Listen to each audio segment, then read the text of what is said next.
Welcome to Comcast Newsmakers. I'm Donna Richardson, and my guest this hour is Rachel Glass with Montgomery Coalition for English Literacy. Rachel, thank you so much for joining me. Thank you for having me. Now, English literacy, is that a very large issue here in Montgomery County? Well, folks might be surprised to hear that there is a huge need for adult English literacy in Montgomery County. In fact, the latest data that we have says that about 1 in 10 adults in Montgomery County lack basic prose literacy, which is the ability to read a newspaper written at an 8th grade level or to fill out a job application. So this has a very large impact if you lack the skills. It has a huge impact, and when you think about our efforts right now to recover from the economic situation that we're in and folks not being able to fill out a job application, these are fundamental skills that people need to be able to get jobs so that they can support their families, so that they can contribute to our tax base, fundamental skills to be able to support their children with their education, to be able to talk to a doctor, pick up the phone and call 911 in the case of folks who, for whom English isn't their first language. Right. And so it also can be very isolating when you're not able to communicate with those around you. So from an emotional standpoint and also an economical one, it has a huge impact. That's very true, and isolated from the opportunities of the community in which they live, isolated even from their own families in the case of parents who have kids who are growing up here and who are losing their first language, coming home speaking in English, and that disconnect happens between the child and the parent is very troubling. Now, Rachel, do you have a waiting list or a lot of people that are waiting for English classes at this time?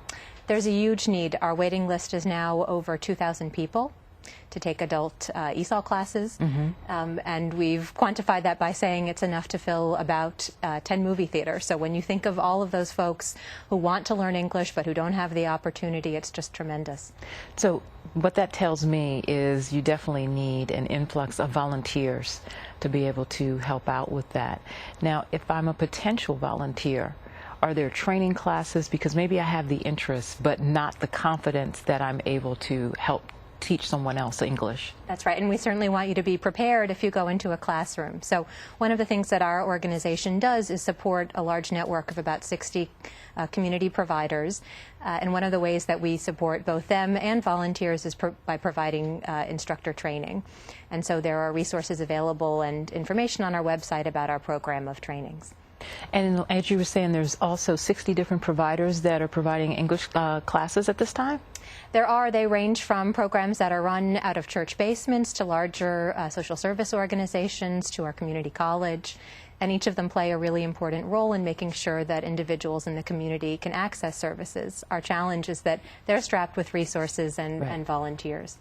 And have you found that because of the economy and what's going on with us, that this has had an impact on whether the services can be provided? Well, I think that because there's a greater demand now for services, people really feel the immediacy of needing to learn English because it's the key step to getting a better job. So there's been such a huge influx, and the programs don't have the resources to support that. So if I'm interested in either making donations or volunteering my time or trying to get more information about potential classes, how can I reach you? You can reach us by going to our website. The address is MCAEL.org, and we have information there about volunteering, donating to support literacy in Montgomery County, and our phone number and other contact information is on the site. And do you have to be a Montgomery County resident to participate either as a volunteer or in any of the classes that are offered? No, absolutely not. In fact, we consider this a network that's touching the state and the region. And if you're too far away, we can also connect you to programs that are more local. Excellent. Well, Rachel, thank you so much for your time. Thank you for having me. My guest this hour has been Rachel Glass with Montgomery Coalition of Adult English Literacy. And if you're interested in what Comcast is doing in your community, go to On Demand and click Get Local. For Comcast Newsmakers, I'm Donna Richardson.